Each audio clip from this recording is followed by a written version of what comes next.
1 Samuel chapter 29. The Philistines gathered all their forces at Aphek, and Israel camped by the spring in Jezreel. As the Philistine rulers marched with their units of hundreds and thousands, David and his men were marching at the rear with Achish. The commanders of the Philistines asked, "What about these Hebrews?" Achish replied, "Is this not David, who was an officer of Saul, king of Israel? He has already been with me for over a year, and from the day he left Saul until now, I have found no fault in him." But the Philistine commanders were angry with Achish and said, "Send the man back, that he may return to the place you assigned him.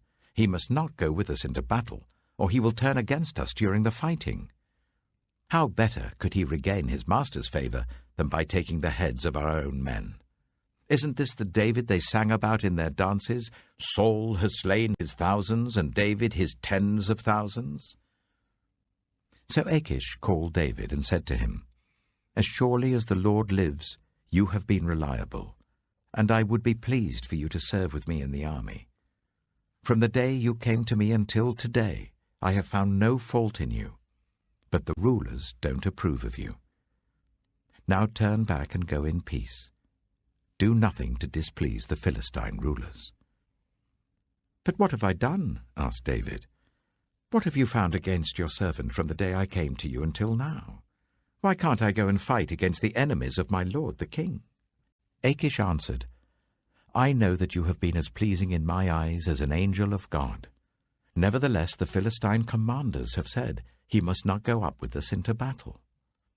Now get up early, along with your master's servants who have come with you, and leave in the morning as soon as it is light." So David and his men got up early in the morning to go back to the land of the Philistines, and the Philistines went up to Jezreel. 1 Samuel chapter 30. David and his men reached Ziklag on the third day. Now the Amalekites had raided the Negev and Ziklag. They had attacked Ziklag and burned it, and had taken captive the women and everyone else in it, both young and old. They killed none of them, but carried them off as they went on their way. When David and his men reached Ziklag, they found it destroyed by fire, and their wives and sons and daughters taken captive. So David and his men wept aloud until they had no strength left to weep. David's 2 wives had been captured, Ahinoam of Jezreel and Abigail, the widow of Nabal of Carmel. David was greatly distressed because the men were talking of stoning him. Each one was bitter in spirit because of his sons and daughters. But David found strength in the Lord his God. Then David said to Abiathar the priest, the son of Ahimelech, "Bring me the ephod." Abiathar brought it to him, and David inquired of the Lord, "Shall I pursue this raiding party? Will I overtake them?" "Pursue them," he answered. "You will certainly overtake them and succeed in the rescue." David and 600 men with him came to the Bezor valley, where some stayed behind.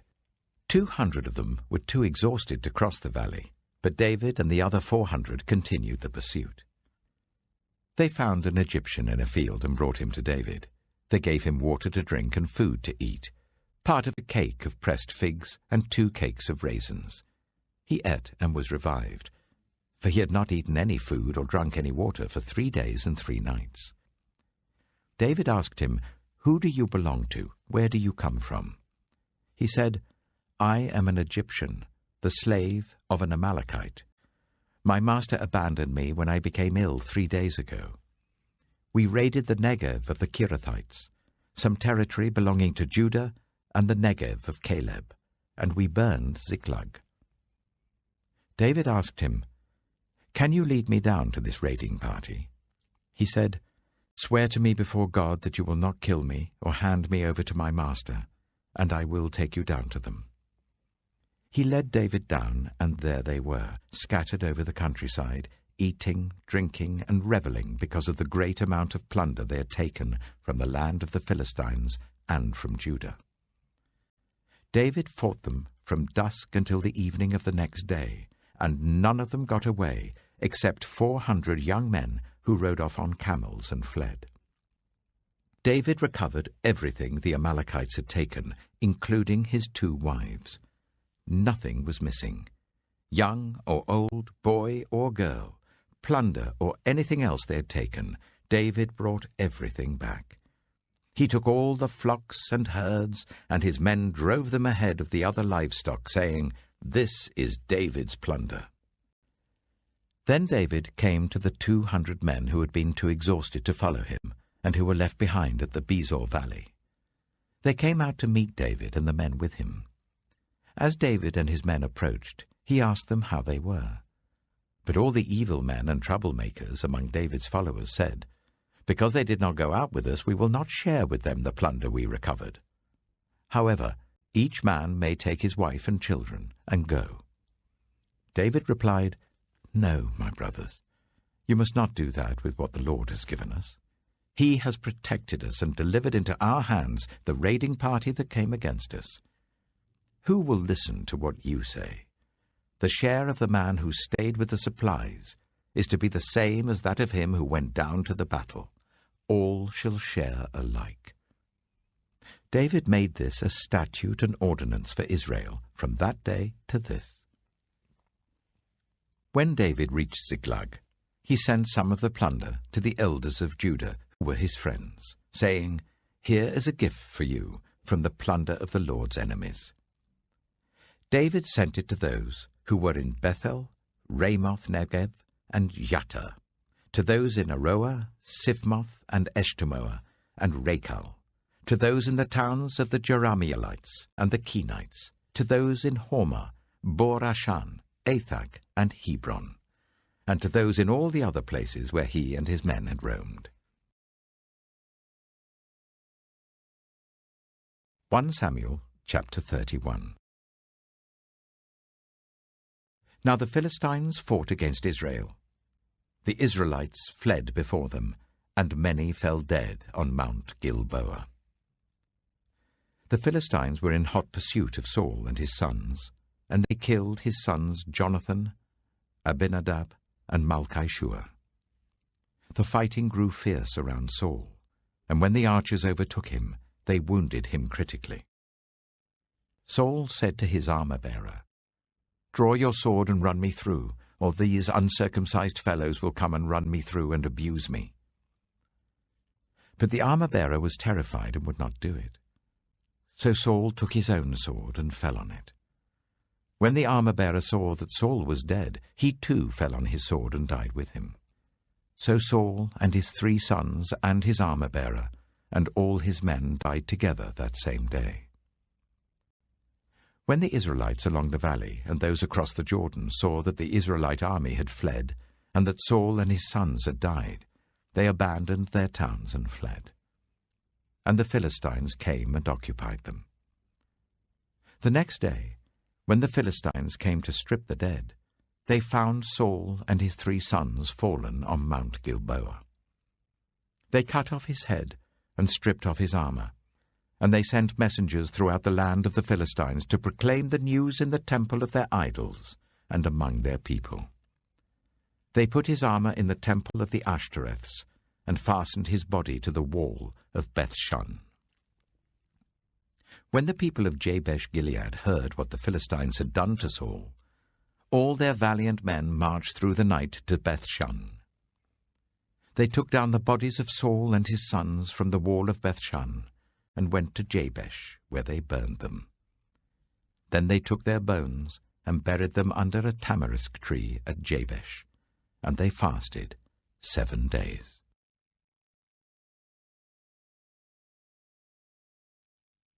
John chapter 7. After this, Jesus went around in Galilee. He did not want to go about in Judea, because the Jewish leaders there were looking for a way to kill him. But when the Jewish festival of Tabernacles was near, Jesus' brothers said to him, "Leave Galilee and go to Judea, so that your disciples there may see the works you do. No one who wants to become a public figure acts in secret. Since you are doing these things, show yourself to the world." For even his own brothers didn't believe in him. Therefore Jesus told them, "My time is not yet here. For you any time will do. The world cannot hate you, but it hates me because I testify that its works are evil. You go to the festival. I'm not going up to this festival because my time is not yet fully come." After he had said this, he stayed in Galilee. However, after his brothers had left for the festival, he went also, not publicly, but in secret. Now, at the festival, the Jewish leaders were watching for Jesus and asking, "Where is he?" Among the crowds, there was widespread whispering about him. Some said, "He is a good man." Others replied, "No, he deceives the people." But no one would say anything publicly about him for fear of the leaders. Not until halfway through the festival did Jesus go up to the temple courts and begin to teach. The Jews there were amazed and asked, "How did this man get such learning without having been taught?" Jesus answered, "My teaching is not my own. It comes from the one who sent me. Anyone who chooses to do the will of God will find out whether my teaching comes from God or whether I speak on my own. Whoever speaks on their own does so to gain personal glory. But he who seeks the glory of the one who sent him is a man of truth. There is nothing false about him. Has not Moses given you the law? Yet none of you keeps the law. Why are you trying to kill me?" "You are demon-possessed," the crowd answered. "Who is trying to kill you?" Jesus said to them, "I did one miracle, and you are all amazed. Yet because Moses gave you circumcision, though actually it didn't come from Moses but from the patriarchs, you circumcise a boy on the Sabbath. Now if a boy can be circumcised on the Sabbath, so that the law of Moses may not be broken, why are you angry with me for healing a man's whole body on the Sabbath? Stop judging by mere appearances, but instead judge correctly." At that point, some of the people of Jerusalem began to ask, "Isn't this the man they're trying to kill? Here he is speaking publicly, and they're not saying a word to him. Have the authorities really concluded that he is the Messiah? But we know where this man is from. When the Messiah comes, no one will know where he is from." Then Jesus, still teaching in the temple courts, cried out, "Yes, you know me, and you know where I'm from. I am not here on my own authority, but he who sent me is true. You do not know him, but I know him, because I am from him, and he sent me." At this, they tried to seize him, but no one laid a hand on him because his hour had not yet come. Still many in the crowd believed in him. They said, "When the Messiah comes, will he perform more signs than this man?" The Pharisees heard the crowd whispering such things about him. Then the chief priests and the Pharisees sent temple guards to arrest him. Jesus said, "I am with you for only a short time, and then I am going to the one who sent me. You will look for me, but you will not find me. And where I am, you cannot come." The Jews said to one another, "Where does this man intend to go that we cannot find him? Will he go where our people live scattered among the Greeks and teach the Greeks? What did he mean when he said, 'You will look for me, but you will not find me,' and 'Where I am, you cannot come'?" On the last and greatest day of the festival, Jesus stood and said in a loud voice, "Let anyone who is thirsty come to me and drink. Whoever believes in me, as Scripture has said, rivers of living water will flow from within them." By this he meant the Spirit, whom those who believed in him were later to receive. Up to that time the Spirit had not been given, since Jesus had not yet been glorified. On hearing his words, some of the people said, "Surely this man is the prophet." Others said, "He is the Messiah." Still others asked, "How can the Messiah come from Galilee? Does not Scripture say that the Messiah will come from David's descendants and from Bethlehem, the town where David lived?" Thus the people were divided because of Jesus. Some wanted to seize him, but no one laid a hand on him. Finally, the temple guards went back to the chief priests and the Pharisees, who asked them, "Why didn't you bring him in?" "Well, no one ever spoke the way this man does," the guards replied. "You mean he has deceived you also?" the Pharisees retorted. "Have any of the rulers or of the Pharisees believed in him? No. But this mob that knows nothing of the law, there is a curse on them." Nicodemus, who had gone to Jesus earlier and who was one of their own number, asked, "Does our law condemn a man without first hearing him to find out what he's been doing?" They replied, "Are you from Galilee too? Look into it, and you will find that a prophet does not come out of Galilee." Psalm 105. Give praise to the Lord, proclaim his name, make known among the nations what he has done. Sing to him, sing praise to him, tell of all his wonderful acts. Glory in his holy name. Let the hearts of those who seek the Lord rejoice.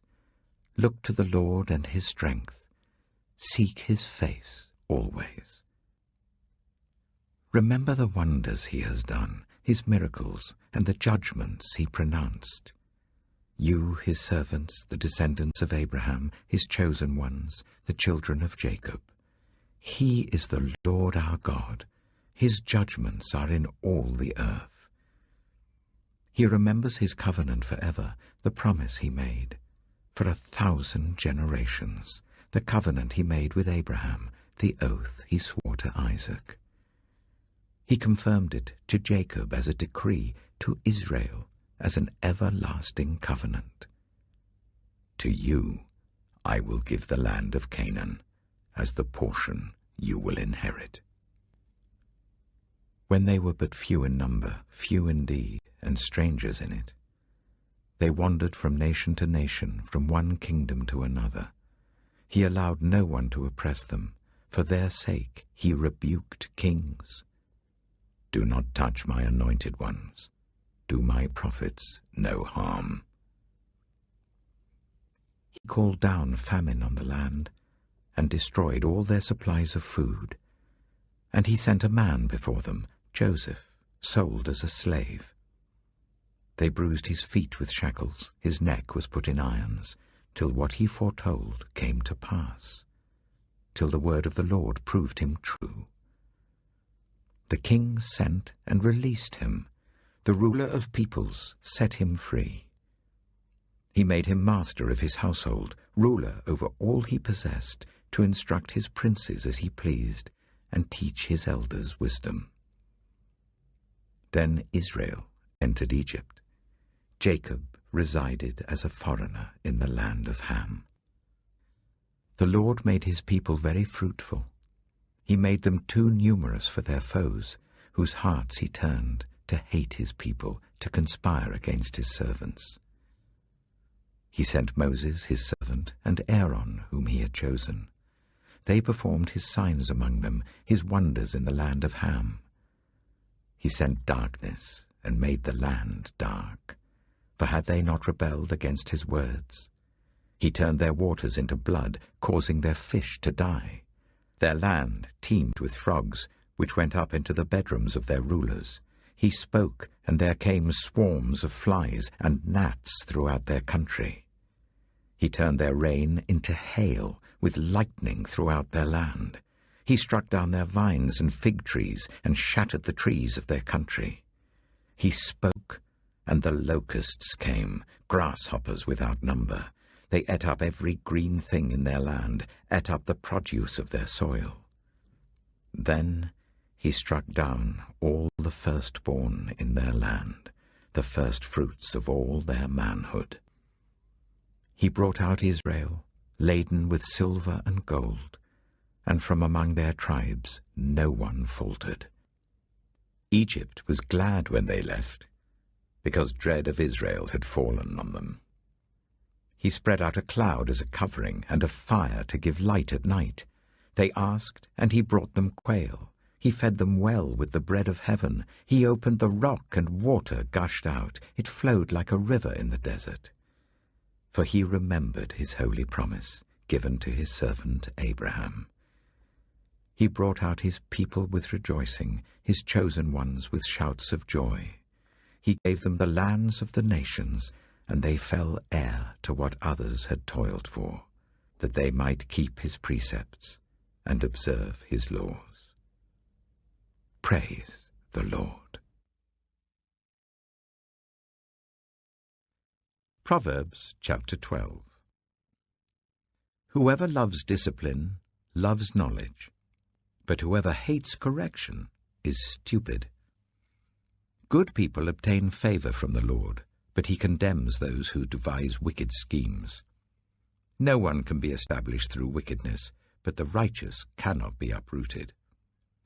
A wife of noble character is her husband's crown, but a disgraceful wife is like decay in his bones.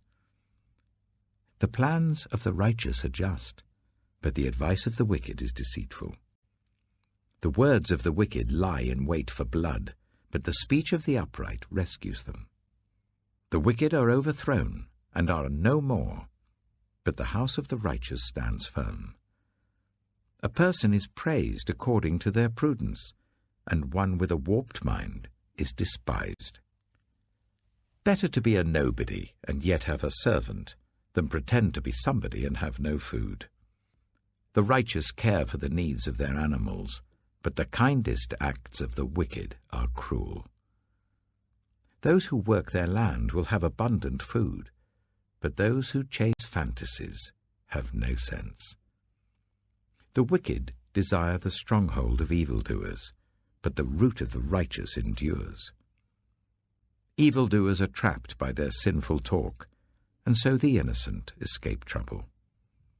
From the fruit of their lips people are filled with good things, and the work of their hands bring them reward. The way of fools seems right to them, but the wise listen to advice. Fools show their annoyance at once, but the prudent overlook an insult. An honest witness tells the truth, but a false witness tells lies. The words of the reckless pierce like swords, but the tongue of the wise brings healing. Truthful lips endure forever, but a lying tongue lasts only a moment. Deceit is in the hearts of those who plot evil, but those who promote peace have joy. No harm overtakes the righteous, but the wicked have their fill of trouble. The Lord detests lying lips, but he delights in people who are trustworthy. The prudent keep their knowledge to themselves, but a fool's heart blurts out folly. Diligent hands will rule, but laziness ends in forced labor. Anxiety weighs down the heart, but a kind word cheers it up. The righteous choose their friends carefully, but the way of the wicked leads them astray. The lazy do not roast any game, but the diligent feed on the riches of the hunt. In the way of righteousness there is life. Along that path is immortality.